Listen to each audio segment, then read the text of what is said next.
पढ़ रहे थे, लेकिन आज की क्लासेस में हम लोग पढ़ेंगे उसी के आगे में, यानी उसी के आगे हम आप लोगों को बताने वाले हैं, क्लास को कंटिन्यूटी बना करके जो है कि चल ले रहे हैं। तो अब देखिए कि क्लास में जो हम लोग पढ़े थे क्या चीज़, पर परागण की युक्तियाँ। तो पर परागण की युक्तियाँ के बाद हम लोग पढ़ने वाले हैं पर परागण के साधन। ठीक है, कौन कौन से पर परागण के साधन है या फिर कौन कौन से पर परागण की विधियां हैं, और इन विधियों में देखेंगे कि कितने तरह की विधियां होती है। उसके बाद पर परागण के लाभ क्या है, पर परागण की हानि क्या है, ये सारा टॉपिक क्या करेंगे इस क्लासेस में हम लोग डिस्कशन करेंगे। तो सभी लोग फटाफट वीडियो को क्या कर दीजिए, शेयर कर दीजिए, और आप अच्छे से फिर से क्लास को कंटिन्यू करके मैं लेकर आया हूँ। तो सभी लोग एक नया सेशन के लिए स्टार्ट कर दीजिए। तो चलिए मैं आप लोगों को बताने वाला हूं। तो हेडिंग बन जाएगा हम लोगों का हेडिंग हो जाएगा पर परागण की क्या सी, तो पर परागण की विधियां या साधन। तो हेडिंग क्या बन जाएगा, पर परागण की साधन, या फिर इसी को हम क्या कह सकते हैं, विधियां कह सकते हैं। मतलब ये जो पर परागण है इसके कौन कौन से साधन है या कौन कौन से इसकी विधियां हैं, ये देखने को क्या करते हैं इस क्लास में आपको ये देखने को मिलते हैं कि पर परागण के कौन से साधन है और पर परागण के कौन से इसमें जो है कि विधियां हैं। तो अगर हम बात करें तो परागण जो होते हैं, परागण को किसी दूसरे पुष्प में, इसमें क्या बताएंगे कि परागण जो होते हैं, परागण को किसी दूसरे पुष्प के वर्तिकाग्र पर पहुंचने के लिए क्या होते हैं, तो वर्तिकाग्र पर पहुंचने के लिए निम्नलिखित साधनों की आवश्यकता होती है, या निम्नलिखित विधियों की क्या होती है, तो निम्नलिखित विधियों की आवश्यकता होती है। ठीक है, आप इसमें समझेंगे क्या कि पर परागण जो है, यानी पर परागण के साधन में क्या समझेंगे कि जो परागकण है, कौन सी चीज है परागकण, क्योंकि आपको पता है कि पर परागण में जो होता है परागकण अपने आप नहीं जाते हैं। तो पर परागण में आप ये देखेंगे कि परागकण जो होते हैं, यहाँ पे परागकणों का क्या चीज, तो यहाँ पे जो परागकण होते हैं उस परागकण का किसी दूसरी वर्तिकाग्र पर पहुंचने के लिए निम्नलिखित प्रकार के साधनों की जरूरतें पड़ती हैं, या निम्नलिखित प्रकार के साधनों की आवश्यकता पड़ती है। ठीक है, अब वो जानते हैं वो कितने तरह के होते हैं, वो 3 तरह के देखने को मिलते हैं। पहला क्या हो जाएगा, तो पहला जैसे मान लीजिए आपका जंतु परागण हो जाएगा, और दूसरा क्या हो जाएगा, दूसरा आपका हो जाएगा वायु परागण हो जाएगा, और तीसरा क्या हो जाएगा, तीसरा आपका हो जाएगा कीट परागण हो जाएगा। ठीक है, सॉरी जल, वायु, जंतु और क्या चीज, तो वायु परागण, जंतु परागण और जल परागण, यानी इसकी 3 विधियां देखने को मिली है। पहला क्या हो जाएगा, वायु परागण हो जाएगा, क्या हो जाएगा, वायु परागण हो जाएगा, और दूसरा क्या हो जाएगा, दूसरा हो जाएगा जंतु परागण, क्या हो जाएगा, जंतु परागण हो जाएगा, और यहीं पर तीसरा क्या हो जाएगा, तीसरा हो जाएगा जल परागण। तो इतनी बात सभी को समझ में आएगी। देखिए हेडिंग क्या बनाएंगे, पर परागण की साधन। इसमें क्या लिखेंगे कि जब इसमें क्या होता है परागकण, यानी परागकणों का दूसरे वर्तिकाग्र पर, इसमें लिखेंगे कैसे कि परागकणों का दूसरे वर्तिकाग्र पर पहुंचने के लिए निम्नलिखित साधनों की आवश्यकता होती है। इतना बात लिखने के बाद अब क्या लिखेंगे कि इसे जो है 3 भागों में, या इसके 3 साधन या 3 विधियां देखने को मिलती है। पहला वायु परागण, दूसरा जंतु परागण, तीसरा जल परागण। इन तीनों परागण के बारे में क्या करेंगे, डिस्कशन करेंगे। तो चलिए देख लेते हैं कि वायु परागण किसे कहते हैं और वायु परागित पुष्प क्या है। तो हेडिंग आप लोग बना लेंगे, वायु परागण। वायु परागण क्या कहते हैं, एनिमोफिली कहते हैं, क्या कहते हैं, एनिमोफिली कहते हैं। अब देखिए अगर हम इसकी बात करें तो इसमें क्या समझेंगे, वायु यानी पुष्पों में वायु के सहायता से, मतलब कि यहाँ पे जो परागण की प्रक्रिया है, जब पुष्पों में किसके सहायता से, जब पुष्पों में वायु के सहायता से होने वाला जो परागण होता है उसे क्या कहते हैं, उसे वायु परागण कहते हैं। मतलब यहाँ पे जो परागण की प्रक्रिया है, वे परागण की प्रक्रिया जब वायु के द्वारा होता है तो उन्हें हम क्या कहते हैं, वायु परागण कहते हैं।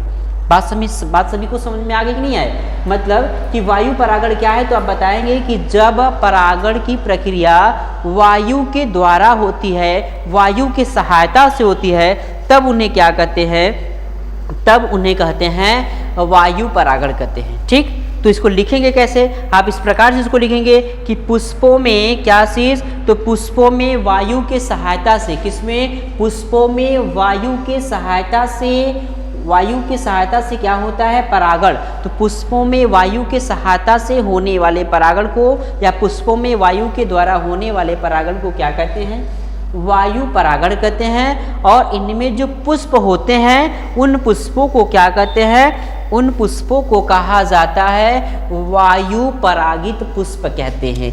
क्या कहते हैं, वायु परागित पुष्प कहते हैं, वायु परागित पुष्प। अब आपसे पूछा जाएगा कि वायु परागित पुष्प क्या है, तो वायु परागित जो पुष्प होते हैं, जब परागण की प्रक्रिया वायु के द्वारा होगी तो उसको वायु परागण कहेंगे।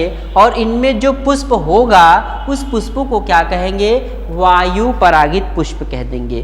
क्या कह देंगे, इसमें वायु परागित पुष्प कह देंगे। अब इसमें हमें समझना यह है कि इसके एग्जाम्पल कौन से हो जाएंगे। अगर इसके एग्जाम्पल की बात करें तो जैसे मक्का, गेहूं, जई आदि हो जाएगा। क्या हो जाएगा, मक्का, गेहूं, जई आदि। तो इसका एग्जाम्पल क्या हो जाएगा, यहाँ पे लिख देंगे मक्का हो जाएगा, गेहूं हो जाएगा और क्या हो जाएगा, जई आदि हो जाएगा। ठीक है, या फिर इसको जौ भी कह सकते हैं। तो यहाँ पे आपने क्या समझा, आपने वायु परागण में सिर्फ 3 पॉइंट को आपको मैंने समझाया। सबसे पहला पॉइंट कि जब पुष्पों में, जब लिखेंगे ऐसे, जब पुष्पों में परागण की प्रक्रिया वायु के द्वारा होती है तब उसे वायु परागण कहते हैं। और इसमें पुष्प जो होते हैं उन पुष्पों को क्या कहते हैं, वायु परागित पुष्प कहते हैं। फॉर एग्जाम्पल्स गेहूं, मक्का, जौ आदि। ठीक है, अब हम लोगों का हेडिंग हो जाएगा कि वायु परागित पुष्पों की क्या चीज, तो वायु परागित पुष्पों की विशेषता। ठीक है, तो हेडिंग क्या हो जाएगा, अब हेडिंग इसमें हो जाएगा वायु परागित पुष्पों की क्या चीज, तो वायु परागित पुष्पों की विशेषता। तो सबसे पहले आप लोगों ने इसमें हेडिंग बनाया था वायु परागण।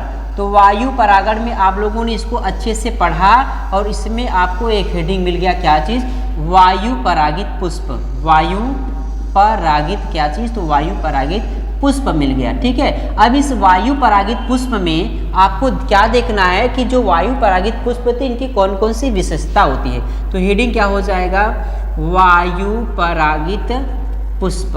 क्या हो जाएगा, वायु परागित पुष्प की क्या चीज, पुष्प की विशेषता। वायु परागित पुष्प की क्या चीज, तो वायु परागित पुष्प की विशेषता।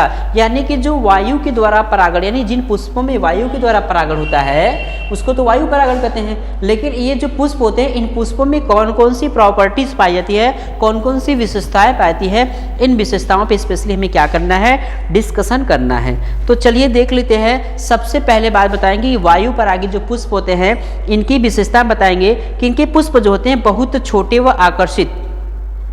आकर्षित होते हैं। ठीक है, आकर्षित रहे, यानी पहले बात क्या बताएंगे, इनके जो पुष्प होते हैं वो क्या होते हैं, इनके पुष्प जो होते हैं इनके पुष्प बहुत छोटे और क्या होते हैं, आकर्षित होते हैं। बात सभी को समझ में आ गई, ये क्या होते हैं, तो वायु परागित पुष्प की विशेषता में सबसे पहला पॉइंट, इनके जो पुष्प होते हैं वो क्या होते हैं, ये बहुत छोटे और क्या होते हैं, तो बहुत छोटे व आकर्षित होते हैं। ठीक है, अब उसके बाद इसके बाद हम देखेंगे इनके पुष्प क्या है, तो इनके पुष्प बहुत छोटे व आकर्षित होते हैं। और दूसरी पॉइंट बताएंगे यह प्रायः क्या होते हैं, यह प्रायः एक लिंगी होते हैं। क्या होते हैं, तो यह प्रायः जो होते हैं एक लिंगी होते हैं। वायु परागित पुष्प की क्या है, ये सब विशेषताएं हैं, तो ये प्रायः एक लिंगी होते हैं।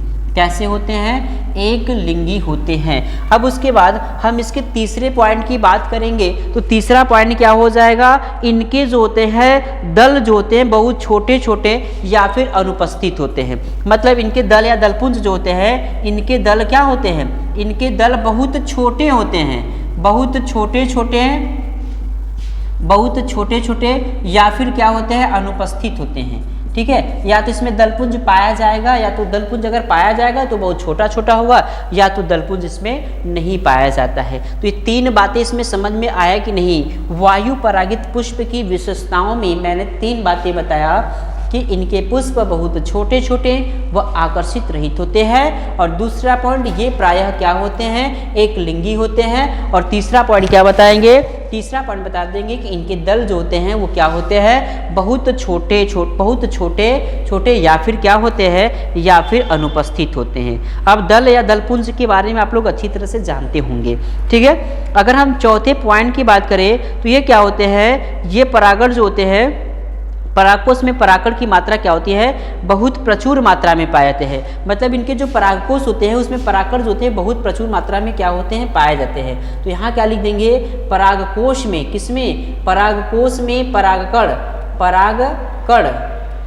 जो होते हैं, परागकोश में परागकण बहुत प्रचुर मात्रा में क्या होते हैं, बहुत प्रचुर मात्रा में पाए जाते हैं।